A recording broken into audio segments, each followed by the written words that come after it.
కేంద్ర ప్రభుత్వం శాఖల విధులు నిర్వర్తిస్తూ పదవీ విరమణ పొందినటువంటి ఉద్యోగులకు పెన్షన్ విషయంలో కేంద్ర ప్రభుత్వం అవలంబిస్తున్న తీరుకు నిరసనగా కర్నూలు నగరంలోని all India BSNL pensionary association ఆధ్వర్యంలో కర్నూలు నగరంలోని బిఎస్ఎన్ఎల్ కార్యాలయం ముందు నిరసన కార్యక్రమం నిర్వహించారు. ఈ కార్యక్రమానికి మద్దతుగా సిపిఎం జిల్లా ప్రధాన కార్యదర్శి Ghouse Desai all India BSNL pensioner association కు మద్దతు పలికారు. కేంద్ర ప్రభుత్వం వ్యవహరిస్తున్న తీరులో మార్పు రాని ఎడల దేశవ్యాప్తంగా ఆల్ ఇండియా బిఎస్ఎన్ఎల్ అసోసియేషన్ ఆధ్వర్యంలో ఢిల్లీలో జంతర్ మంతర్ వద్ద నిరాహార దీక్ష కార్యక్రమాలు చేపడతామని కేంద్ర ప్రభుత్వానికి హెచ్చరికలు జారీ చేశారు. మార్చిలో జరిగినటువంటి ఈ ఆర్థిక బిల్లు తప్పకుండా ఉపసంహరించుకోవాలి. దీనికోసం మేము ఎంత దూరమైన పోరాడడానికి సిద్ధంగా ఉన్నాం. తర్వాత ఇంకొక విషయం ఏమిటంటే ఈ బిల్లు అనేది మాకు ఎక్కువ 1982లో లకారా గారు మనకు ప్రసాదించినటువంటి హక్కు. ఇది మాకు ఊరికే ఇచ్చేది కాదు. ఆ యొక్క హక్కును మనం కాపాడుకునే దానికి దూరమైన పోరాడతాము. ఎంపీలకు వాళ్ళందరికీ ఒక్కొక్కటి కాదు, 5 పెన్షన్స్ ఉంటున్నారు. జిల్లా పరిషత్ మ్యాన్, ఎమ్మెల్యే, ఎమ్మెల్సీ, ఎంపీ ఇంకా చేస్తున్నారు. వాళ్ళ గురించి ఆలోచించడం లేదు.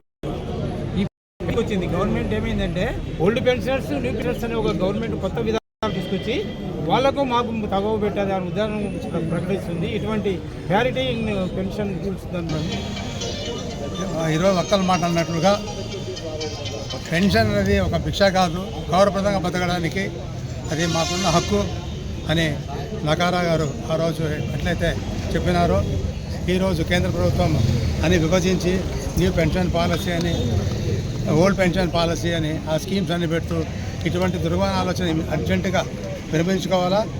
లేకపోతే ఇటువంటి కార్యక్రమాలకైనా చలో ఢిల్లీ అయినా, చలో పార్లమెంట్ ముట్టడైనా మేము పెద్ద ఎత్తున చేస్తామని చెప్తూ 2025 బిల్లులో, ఫైనాన్స్ బిల్లులో ఈ ఉద్యోగస్తులకు, పెన్షనర్లకు సంబంధించిన విషయంలో జోక్యం కలిగించుకుంది.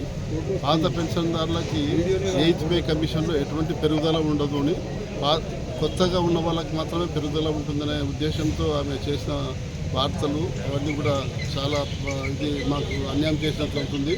కేవలము రిటైర్డ్ అయిన వాళ్ళని పొట్టగొట్టినట్లు అవుతుంది. కాబట్టి ఈ పెన్షన్దారులను ఆమె అట్లా చేయకుండా మామూలుగా ఇంతకుముందు ఏ విధంగా ఉందో ఆ రూల్స్ మార్చకుండా, రెండు విభజించకుండా అనగా 7th పే కమిషన్ వచ్చే పెన్షన్ తప్పగా ఏం లేకుండా, ఈ రోజు జరిగిన పెన్షన్ జరిగిన ఏం లేకుండా పెన్షన్స్కి అన్యాయం జరుగుతుంది. కాబట్టి ఇది విత్డ్రా చేసుకోవాలి ఎటువంటి పరిస్థితుల్లో. అదే విధంగా 27వ తారీఖు కూడా రాజ్యసభలో కూడా బిల్లు పాస్ చేసింది. ఇది రాష్ట్రపతి పంపిస్తే రాష్ట్రపతి ఆమోదిస్తే మా పెన్షన్స్ చాలా కష్ట రోజులు వస్తాయి. కాబట్టి కొన్ని సంవత్సరాలు కష్టపడి పనిచేసింది దానికి పెన్షన్ ఇస్తున్నారు. కానీ 1982లో ఆయన మహానుభావుడు చేసిన పుణ్యంతోనే ఈరోజు మేమంతా పెన్షన్ పొందుతున్నాము. కాబట్టి సుప్రీంకోర్టు ఇచ్చిన తీర్పును అమలు చేయాలని ఈ విధంగా ఉంది. కాబట్టి ఖచ్చితంగా ఇది ఇప్పుడు ఈరోజు మొదలైంది. మేము ఏ విషయాన్ని కూడా అన్ని యూనియన్లతో కలుపుకొని రేపు జంతర్ మంతర్ దగ్గర ఢిల్లీ అన్ని పెన్షన్ సంఘాలు ఈ ప్రొటెస్ట్ డెమాన్స్ట్రేషన్ కార్యక్రమం చేయడం జరుగుతుంది.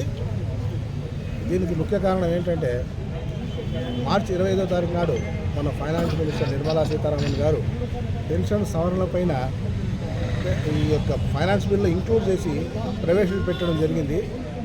ఆ పెన్షన్ సవరణలు ఉద్యోగులు పెన్షన్లు వ్యతిరేకంగా ఉన్నాయని మా అసోసియేషన్ని భావిస్తున్నాయి.